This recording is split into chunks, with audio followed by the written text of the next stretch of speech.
Now with this particular CD, as I said, it has a real relaxed feel to it. It feels like you're sort of honoring a lot of the blues influences that you've had in the past. I mean, I hear little touches of BB and touches of Freddie, the Three Kings, certainly some Albert King in there. Does that sort of creep into your putting together an album, to take some time to put those influences in? But those influences are always going to be there. And the only time where I really was conscious of how much of those, each artist like that you mentioned that I wanted in each song, the only time I've ever really done that was with the instrumental album, where I wanted to touch on all aspects of the guitar players that I love so much. And you mentioned Freddie King, and I would throw Roy Buchanan's name in that. Sure. He was so great. But with the new stuff, I guess it just happens. Well, it gets to what you said a while ago of having your own sound. Right. Because that one song about the king that you have on The this King new Must Die. The minute it came on, I went, "Ooh, there's that Albert King riff." You know, Born in a Bad Sign. But then it became something totally different. With a slide guitar. Right. But then there was still that underlying riff in there, and I thought, this is very cool that you're able to have your sound come out over the influences that you've had, you know. Well, that's what's good about songwriting. If I do an Albert King song, if I did, for instance, Born Under a Bad Sign, how is it ever going to be good as Albert King's? So when I write my own songs, then I don't have to worry about that. Right. I'm not going to be compared unfavorably to these men who have created this vast amount of brilliant work. Then I could just do my own thing and filter it through my own experiences. Sure. You once told me that every Southern boy looked up to Albert King. What was it about Albert King? You know, so many of our viewers have heard the name B.B. King mentioned here, but very few of the interviews I've done have mentioned Albert King. What was it about Albert King's sound that was so unique? Well, you know, I think that he told stories when he sang, but he also had that edge to his guitar sound that the rock musicians like me really could relate to. And you know, B.B. King was as much about the singing and the storytelling as he was about the guitar playing.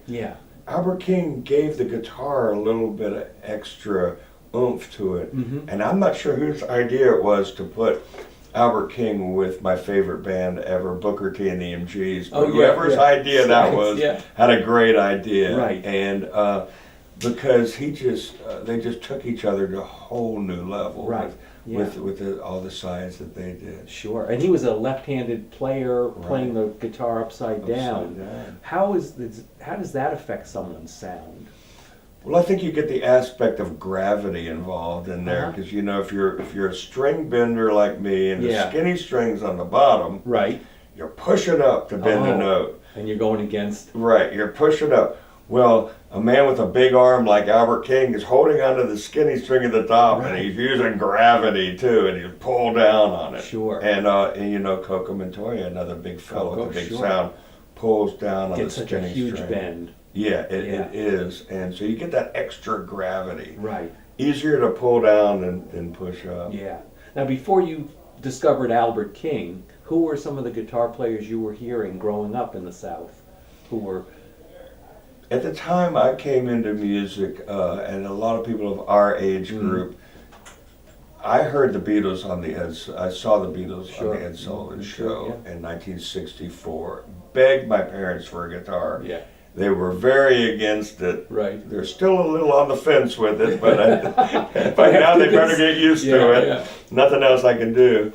And I got really into the British Invasion sound. That was what was on the radio. And there was the Yardbirds, and then later Cream. There was the Animals. There was the Rolling Stones, the bluesiest of all the bands. And then I'm going to mention the Zombies, because I'm a Zombies man. They weren't as particularly as bluesy, but I love. And that was the music that I heard, and I didn't really know what I was hearing. I didn't really know what I liked about it. And then one of my friend's older brothers, as he was turning me on to Paul Butterfield Blues Band, to point out that America had some good bluesy artists as well. he said, well, if you like these guys, you would love B.B. King. Right. And I said, well, what is a B.B. King? Yeah, yeah. And it was in the early 1970s, and it was certainly way before the U2 tours, B.B. King, and this would have been right after probably The Thrill Is Gone. Around the time of Cook County Jail. Yeah, yeah. And so B.B. King had a stripped back down band. They weren't wearing the tuxes. You know, they had suits, but it was like maybe 2 horn players, 2 or 3. A smaller band, a smaller, scale down. Yeah. More of a struggle for him. So he was playing week-long engagements. I grew up in South Florida, and he was playing at this hotel in South Florida in North Miami Beach called the Marco Polo. And one afternoon they had a teen show, which means they shut down the bar and just served Coca-Colas. And me and my surfer friends went in there to see this guy that I'd heard of, this B.B. King, who I didn't know much about. And I sat right there in the front, and I was 13 or 14 years old, and I saw for the very first time the artist that tied together everything I liked about the British invasion bands that I was hearing, everything I liked about Jimi Hendrix that I heard, but didn't know what to call it.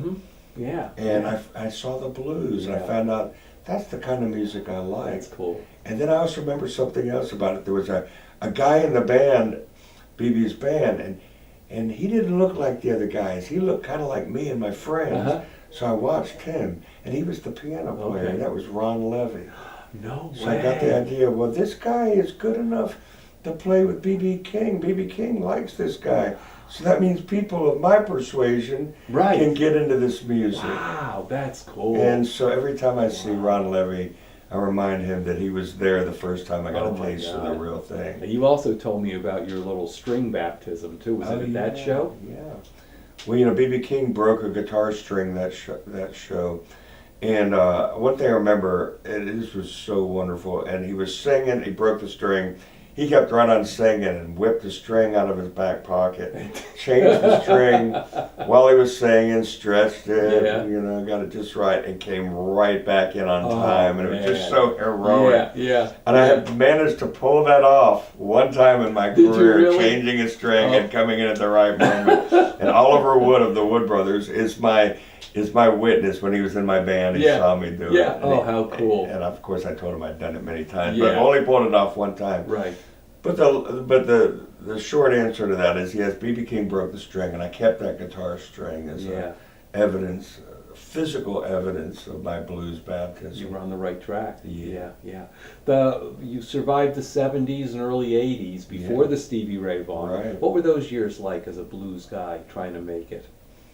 Well, I always would be the guy that would do a blues song in the band that I was in. They always let me do The Thrill Is Gone or something like that, and I got to talk my way into it. In the late 70s, right after I got out of college, I joined a full-time blues band, the Alley Cats, and this was 1979. Literally went from walking down the aisle at graduation from college to in the van with a bunch of older guys, and they really corrupted me. Not that I needed much help, but and it was a pretty lean time. The late 70s, of course, you had disco. And you had the craze where people were riding the mechanical bull, and so you had people that were like accountants by day, and then put a cowboy hat on, and they were urban cowboy.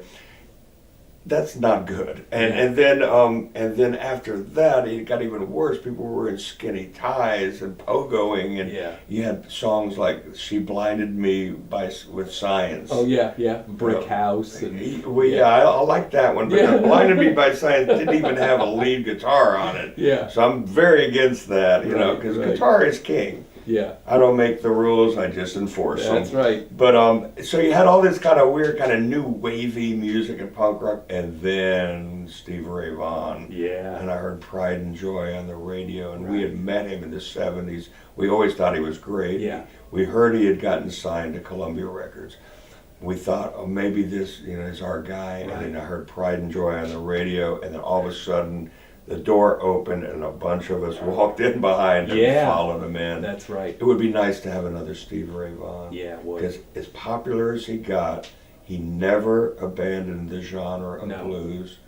Some people get they're blues, and then they get a hit song and they stop being blues. Won't name any names, but Yeah, Stevie Ray yeah. Vaughan hit with the blues, stuck with it till his dying day, Yeah. and always mentioned the old blues That's guys right. in his interview, whether it was Otis Rush, Yeah, Albert King, King, Buddy yeah. Guy. Yeah. He was our dude, Yeah. and we lost our Yeah. guy. It's funny, I just was with Coco Montoya on the blues cruise in January and doing a little symposium on the future of the blues, and he basically said something similar to that. We're waiting for the next guy who's Right. going to bring that next wave. He said, I know he's out there. Into pop culture. Yeah. But yeah. pop culture is a funny Yeah, thing. yeah. It's driven by two factors: youth Yep, and money. and image. Oh, an image. Yeah. So Yeah. because of that, me and Coco Montoya, we're pretty much screwed. Yeah, yeah. You know, we got to make it on our musicianship. That's but right. you get a young guy with the pizzazz Yeah, yeah. of a Stevie Ray Vaughan Yeah. with the scarves Yeah, and everything, yeah. and the chops Yeah. to back it That's up. right. There's a couple of nice young guys who are Yes. on Alligator right Yes. now. Jerikas, I know you've seen And him. Selwyn. And Selwyn.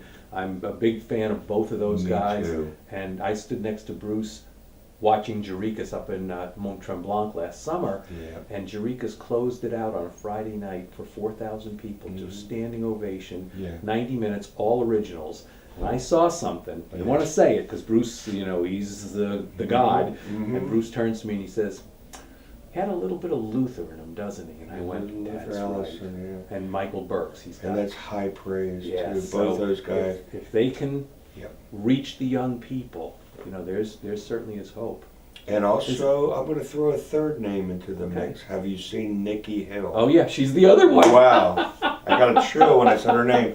Yeah. We just played with her up Yeah. in up She's in, on the cover, and Selwyn are both in this oh, yeah, issue. they are, yeah. I'm hip to who's going on out there. When Nikki Yeah. Hill and her husband Matt Hill, the Yeah. guitar player, they've got something going on very unique. Yes. Yeah. And they would appeal to an audience of not only blues fans, but rock and roll Oh, yeah. and Oh, yeah. rockabilly Yeah, and yeah. soul That's music. right. and That's right. Tina Turner Yeah, fans. yeah. And, And a lot of young kids then, you know, who don't know what that is, Right. they would appeal to them because they got that energy and that edgy look Yeah. to them. Yeah. and yeah. youth and image, Yeah. the two things that drive the That's industry. right. Well, Unfortunately. Tinsley, I wish you a lot of luck with your label, and these three most recent CDs on Heart Fixer Music have just been wonderful. You're the producer now also, aren't you? I wear many hats. Yeah, I'm yeah. also the mailroom clerk too. They see Yeah. me coming in at the post office and they just go, "Oh, here he is again with a box of CDs to mail out." Yeah. Well, I'll tell you again, ladies and gentlemen, if you have not seen Tinsley Ellis, you need to get out there and see this man because he is just carrying the tradition. He's been carrying it. He's a torchbearer, and he is carrying it into this new millennium. The blues rock tradition, honoring the mentors, we appreciate it. Tinsley. Southern rock. Southern Can we rock. say that? We can say that. Yeah. Yeah, yeah. Tinsley, thanks very much. Thanks, Art. Thank you, ladies and gentlemen.